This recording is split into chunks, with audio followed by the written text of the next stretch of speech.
Good day everyone! Welcome po sa aking mini vlog. Natagalan nga po yung pag-upload ko ulit ng vlog dahil na-busy talaga kami nitong Christmas at New Year. Heto na naman po kami, back to reality sa aming munting pangarap.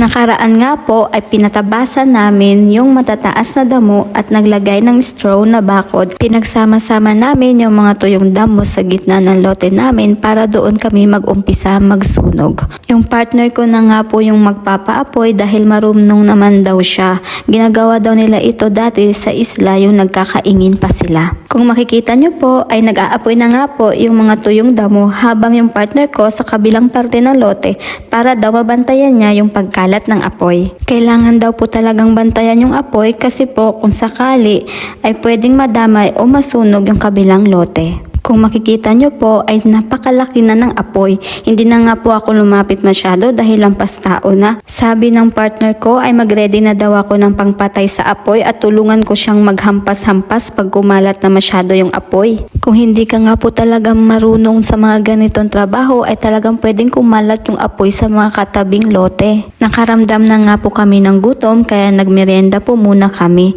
habang binabantayan yung lote namin at yung apoy. Medyo malapit po kami dyan para madali lang takbuhin kung sakaling lumampas yung apoy sa lote namin. Pagkatapos namin magmerienda ay dumiretso agad yung partner ko sa apoy para i-check kung okay na ba. Pwede na daw patayin yung apoy kaya hinampas-hampas niya yung kabilang parte ng lote namin. Yung kabilang parte naman ay malapit na din matapos. Sabi ko nga ay pupuntahan ko siya at tutulungan ko magpatay ng apoy kaya kumuha na din ako ng panghampas dito. Pero paglapit ko nga sa kanya ay tapos na niya patayin yung mga apoy. Good job ka dyan na! Bilib ka na. Bilib na. The finished product. Amazing. Sunod po magpapabakod na kami.